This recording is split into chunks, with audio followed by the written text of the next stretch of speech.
Nabi Saleh alaihi salam. Setelah Nabi Hud, keluarga serta pengikutnya hijrah ke Hadramaut, mereka membentuk kehidupan baru di sana dalam suasana keimanan yang tinggi. Sebagian anak keturunan mereka bermigrasi ke utara, ke daerah Hijaz. Di sana mereka membuat pemukiman baru dan berkembang turun-temurun. Bangsa baru ini dikenal sebagai bangsa Tsamud atau kaum Tsamud. Secara silsilah keluarga, kaum Tsamud berkerabat dengan kaum Ad. Mereka berasal dari satu kakek buyut, yaitu Iram cucu Nabi Nuh. Maka tak heran jika kaum Tsamud mirip dengan kaum Ad. Mereka orang-orang yang diberi kecerdasan tinggi oleh Allah Subhanahu wa Ta'ala. Kaum Tsamud juga mewarisi budaya dan keahlian bangsa Ad dalam bidang arsitektur. Mereka membuat bangunan megah di tanah datar dan membuat gunung-gunung untuk dijadikan rumah.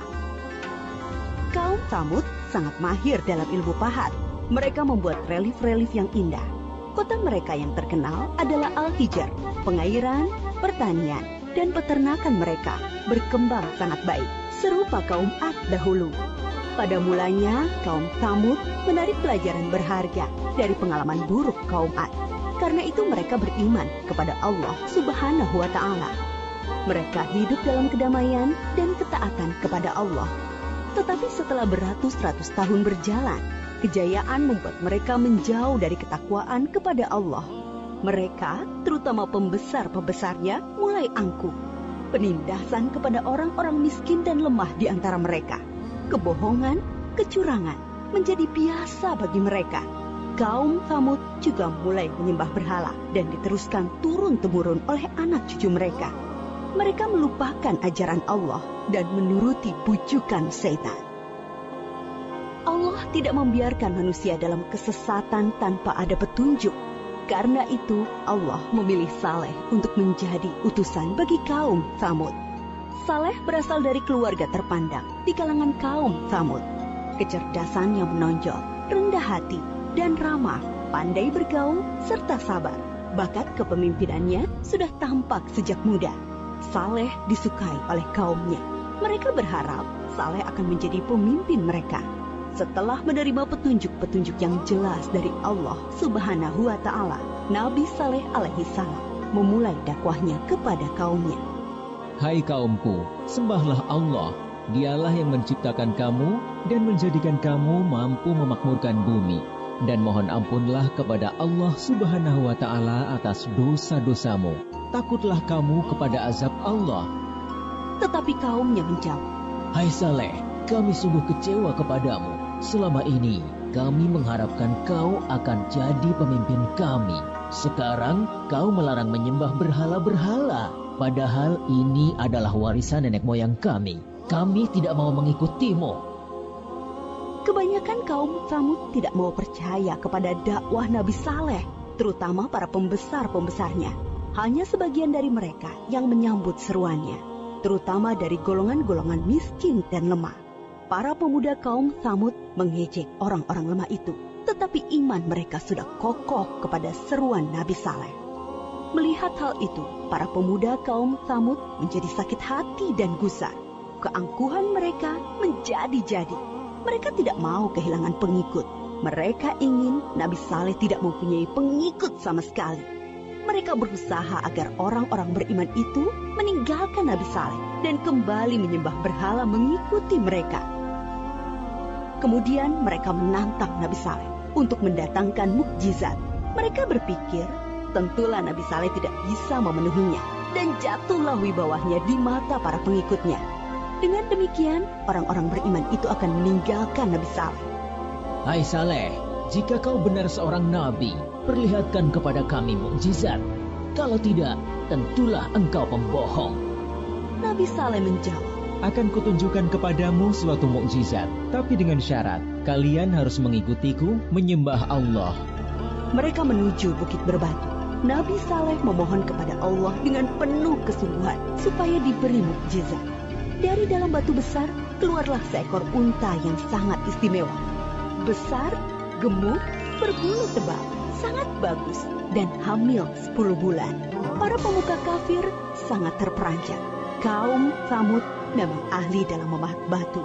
Tapi unta ini sungguh indah dan hidup, bukan patung pahatan dari batu.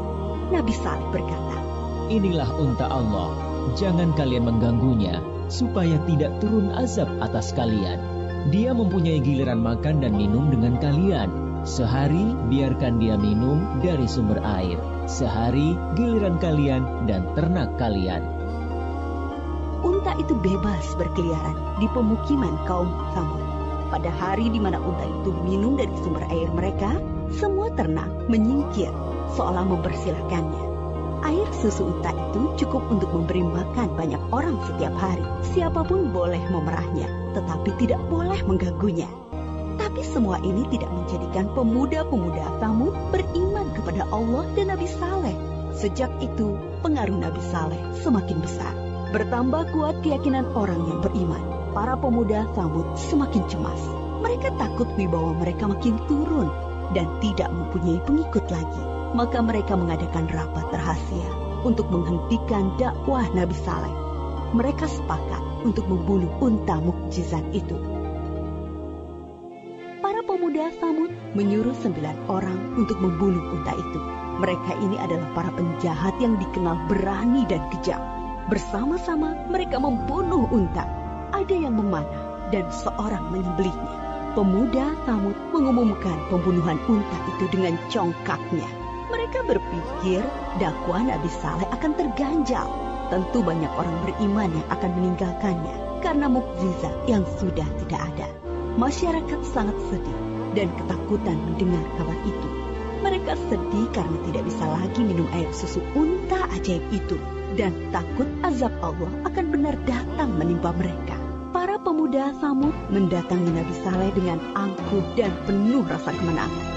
Hai Saleh, kami telah membunuh untamu. Datangkanlah azab yang kau ancamkan kepada kami. Kalau tidak, pasti kau pembohong besar. Kalian diberi waktu 3 hari untuk bersenang-senang di rumah kalian. Setelah itu, azab dari Allah pasti akan datang. Dengan penangguhan waktu 3 hari, diharapkan banyak orang yang menyesali dan bertaubat kepada Allah, serta menjadi orang yang beriman. Tetapi orang-orang kafir itu tetap dalam keangkuhannya. Mereka tidak mau beriman. Mereka malah menunggu-nunggu apa yang akan terjadi setelah 3 hari. Diam-diam mereka juga gelisah, takut kalau azab itu benar-benar datang. Akhirnya mereka merencanakan membunuh Nabi Saleh agar azab itu tidak jadi datang. Mereka mengutus kembali 9 orang yang telah membunuh unta untuk membunuh Nabi Saleh. Tetapi niat mereka digagalkan oleh Allah. Ke-9 orang itu mati ditimpa batu dari langit ketika menuju rumah Nabi Saleh. Nabi Saleh dan pengikutnya kemudian hijrah ke Palestina. Menjelang hari datangnya azab, Nabi Saleh sangat sedih meninggalkan Al-Hijr, membayangkan azab Allah akan menimpa kaum satu kampung halamannya. Aku telah menyampaikan kepada kalian ajaran Allah, tetapi kalian tidak menyukai kebenaran. Kemudian Nabi Saleh berangkat menuju Palestina bersama sekitar 110 pengikutnya. Setelah 3 hari berlalu, terdengar suara sangat keras menggelegar dari langit. Petir menyambar dan bumi berguncang karena gempa dahsyat. Semua orang kafir itu mati mengenaskan. Bangunan yang mereka banggakan banyak yang ambruk. Binasalah kaum Tsamud yang durhaka. Sampai saat ini, sisa-sisa pemukiman kaum Tsamud berupa rumah dan gedung dari batu yang dipahat masih bisa dilihat di Saudi Arabia dan merupakan situs bersejarah dunia. Kaum Tsamud dibinasakan oleh Allah dengan azab yang singkat tapi dahsyat. Mereka diazab karena tidak mengesahkan Allah dan tidak mau mengikuti utusan Allah, yaitu Nabi Saleh. Mereka memilih mengikuti syaitan. Dan walaupun yang membunuh unta hanya beberapa orang, tetapi orang kafir yang lainnya merestui. Mereka mendiamkan perbuatan jahat di antara mereka. Kisah kaum Tsamud mengajarkan kepada kita keharusan taat kepada Allah dan Rasul-Nya, serta pentingnya amar ma'ruf nahi mungkar dalam masyarakat, yaitu menyuruh kepada kebaikan dan melarang kemungkaran.